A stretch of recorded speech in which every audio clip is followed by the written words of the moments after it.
Assalamualaikum warahmatullahi wabarakatuh. Alhamdulillah wa syukrulillah wa la khawla wa la quwwata illa billah. Asyhadu an la ilaha illallah wahdahu la syarikalah wa asyhadu anna Muhammadan abduhu wa rasuluh. Rabbi shrah li sadri wa yassir li amri wahlul 'uqdatam min lisani yafqahu qawli. Amma ba'du. Saudara sekalian, para pemirsa di mana saja berada, marilah pada kesempatan ini kita bersyukur kepada Allah Subhanahu wa taala. Kemudian bersolawat kepada junjungan kita Nabi besar Muhammad sallallahu alaihi wasallam.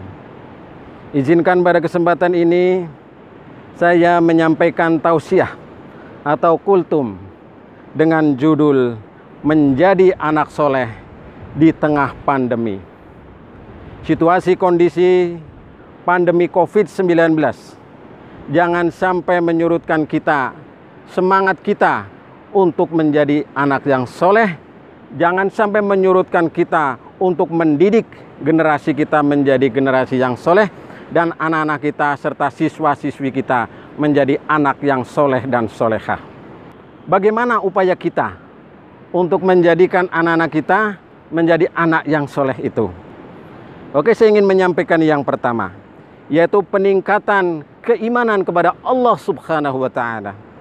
Iman ibaratnya adalah akar atau pondasi kalau sebuah bangunan. Maka ini harus kuat, harus kokoh. Lalu bagaimana upaya kita? Yang pertama adalah dengan berusaha senantiasa belajar dan terus belajar. Walaupun di tengah situasi pandemi ini kita harus terus belajar. Thalabul ilmi faridotun ala kulli muslimin. Mencari ilmu adalah kewajiban bagi kita setiap orang Islam. Maka mari kita terus belajar, tafaqquh fiddin, tiada henti. Kemudian yang kedua, kita dengan rajin mengaji, belajar Al-Quran, huruf Al-Quran sampai dengan bisa membaca Al-Quran, syukur bisa memahami Al-Quran. Khairukum man ta'allama Al-Quran wa 'allamahu. Maka kita hendaknya belajar Al-Quran secara sungguh-sungguh. Lalu diikuti yang ketiga. Apa itu? Yaitu gemar rajin membaca Al-Quran.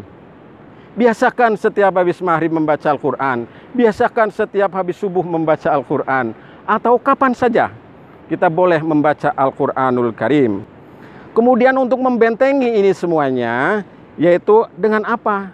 Supaya anak-anak kita tidak terpengaruh oleh pengaruh dari luar, maka hendaknya berteman dengan teman yang baik agar keimanannya tetap terjaga. Inilah upaya kita yang pertama dalam aspek keimanan.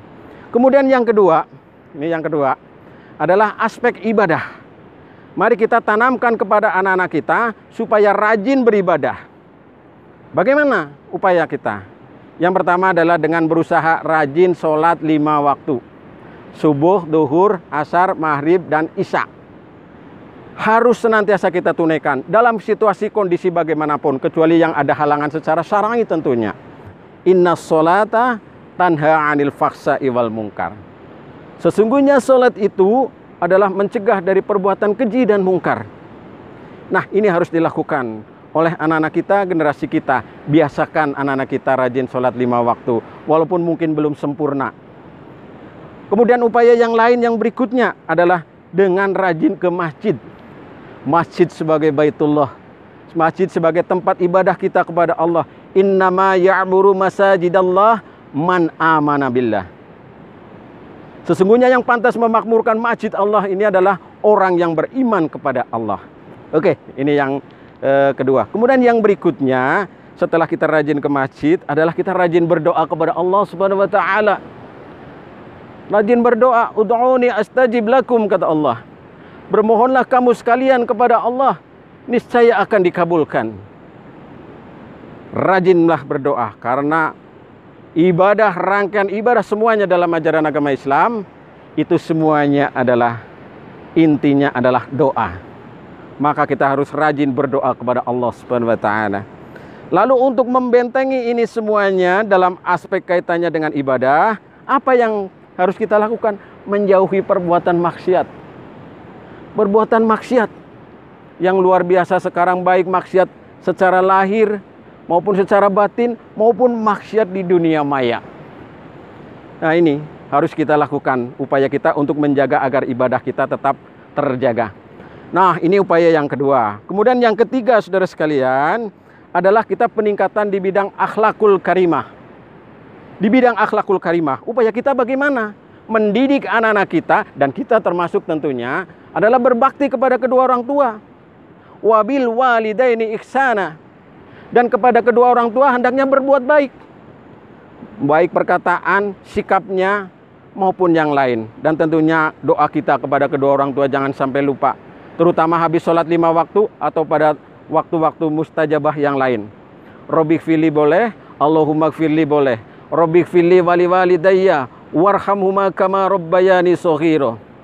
Demikian untuk menjaga kita agar akhlaknya menjadi baik. Kemudian yang berikutnya, upayanya apa? Supaya akhlak kita menjadi mulia, menjadi baik. Adalah dengan menegakkan sifat-sifat mulia. Antara lain apa? Disiplin. Wal 'asr innal insana lafi khusr illal ladzina amanu wa 'amilus sholihat wa tawassaw bil haqqi wa tawassaw bis sabr. Demi masa, demi waktu, sesungguhnya manusia itu berada dalam kerugian, kecuali orang-orang yang beriman, kemudian beramal soleh, dan senantiasa ingat mengingatkan dalam kebaikan dan kesabaran. Oke, ini antara lain. Kemudian adalah kejujuran. Anak harus dilatih jujur. Mulai dari kapan? Dari kecil. Jangan sampai kita berbuat bohong. Jangan sampai kita berkata bohong kepada anak-anak kita. Nah, ini akan menuju kepada karakter kuat anak-anak kita.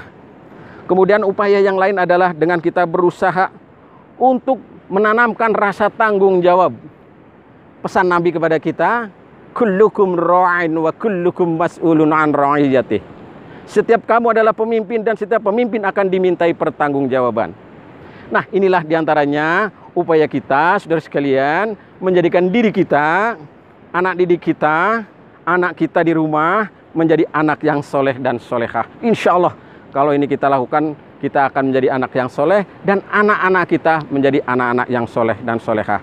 Mudah-mudahan tausiah yang sedikit ini bermanfaat, khususnya bagi saya dan umumnya bagi para pemirsa di mana saja berada. Sekian, Assalamualaikum warahmatullahi wabarakatuh.